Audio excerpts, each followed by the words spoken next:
A 12-year-old black boy dances alone on the edge of a billionaire's estate. His shoes are red, worn, held together with tape. He does not know he is being watched. 60 yards away, behind a window in a private rehabilitation wing, a paralyzed girl sits frozen in a wheelchair. She has not spoken in months. She has not moved her hand in over a year. But right now, her eyes are following every step this stranger takes. Then the security guards arrive. They do not ask questions.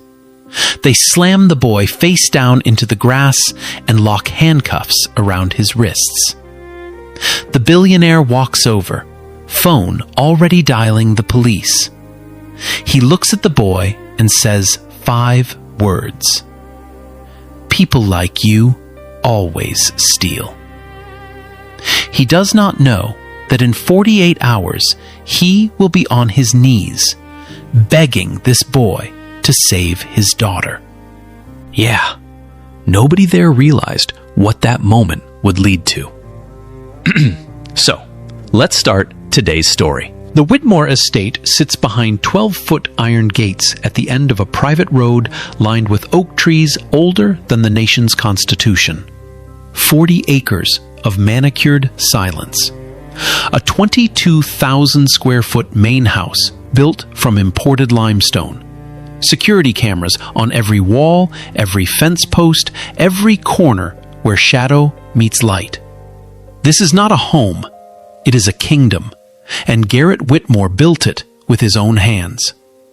Garrett is 58 years old, founder and CEO of Whitmore Dynamic Systems, a defense technology firm that holds contracts with 3 branches of the United States military.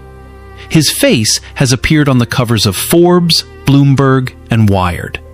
In his study, framed photographs show him shaking hands with senators, generals, and 2 former presidents. He is a man who has spent 30 years bending the world to fit his vision. But tonight, his hands are shaking.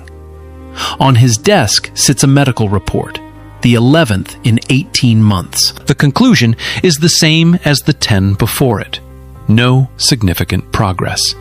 His daughter Lily, 10 years old, remains paralyzed from the waist down following a car accident caused by a drunk driver.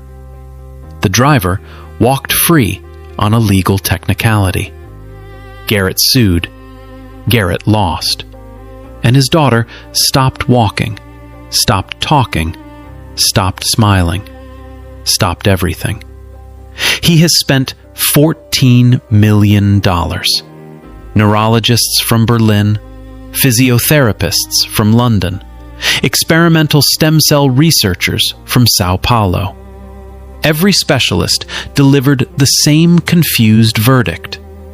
Lily's spine shows signs of partial recovery, yet her body refuses to respond. The paralysis is no longer purely physical. Her mind has retreated so deep into grief that her body followed it into silence.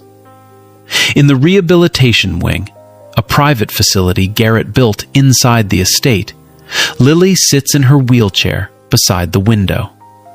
Her physical therapist, Elena Voss, adjusts the monitors and speaks to her gently. Lily does not respond. Her eyes are fixed on the garden outside, watching nothing, seeing nothing. Elena writes in her notes, "Patient unresponsive to verbal and tactile stimuli, day 547. Donna Whitmore, Garrett's wife, stands in the doorway holding a children's book she has read to Lily every night for a year. She places her hand on her daughter's cheek and whispers, "Come back to us, sweetheart." Lily's eyes do not flicker. Donna closes the book and walks away before her daughter can see her cry. Then there is Clive Dutton, Garrett's head of security.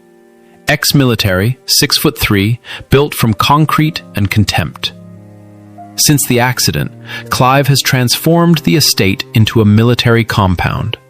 He screens every visitor, logs every vehicle, monitors every inch of the perimeter. His loyalty to Garrett is absolute. But loyalty is not the same as decency. He leans over the security desk, watching footage of the south wall, and mutters to a junior guard, "Those Bridgeport kids have been creeping closer. One of them gets in here. It's on your head." Bridgeport. 15 miles south, the world changes completely. Cracked sidewalks, bus stops with shattered glass panels, a bodega with steel bars across its windows. One of the poorest cities in the state, and the place Braxton Fuller calls home. He is 12 years old, thin, quiet, and right now he is dancing on a flattened piece of cardboard outside a laundromat. His body moves with a fluidity that does not belong to a child. Hip-hop isolations blending into contemporary flow, sharp freezes melting into spins that seem to bend gravity. A few neighbors watch from plastic chairs.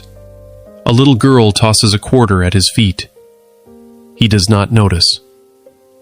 When Braxton dances, the world disappears. On his feet are a pair of red dance shoes, scuffed and fading, the left toe patched twice with electrical tape. His mother, Nadine Fuller, gave them to him 2 weeks before she died of cancer. She was 31, a backup dancer who once earned a spot at a prestigious New York company, only to turn it down when she discovered she was pregnant with Braxton. She worked 2 jobs, danced in her living room, and taught her son rhythm before she taught him the alphabet. The shoes were 2 sizes too big when she placed them in his hands. "You'll grow into them," she said, "and promise me, never stop moving. The world will try to make you stand still. Don't let it." Now the shoes fit. Nadine has been gone 3 years. Upstairs, in a 2-bedroom apartment above the laundromat, Ruth Fuller, Braxton's grandmother, a retired nurse, watches her grandson through the window. She sees Nadine in every movement he makes. She whispers to herself, "He's got his mother's fire. I just pray the world doesn't put it out." $14 million against a pair of taped-together shoes. 2 worlds, 15 miles apart, about to collide. Braxton did not plan to be here. After school, on a Tuesday afternoon, he boarded the number 9 bus heading north with 75 cents and a vague idea. Someone at school had mentioned a park near Greenwich with a stone gazebo, good acoustics, open space, a place where sound bounced off the walls in a way that made even clapping feel like music. Braxton wanted to try a new routine there, something he had been building in his head for weeks, a piece about his mother, about the way she used to hum while folding laundry, the way her feet never stopped moving even when she was too tired to stand. He got off at the wrong stop. The street was quiet. Too quiet.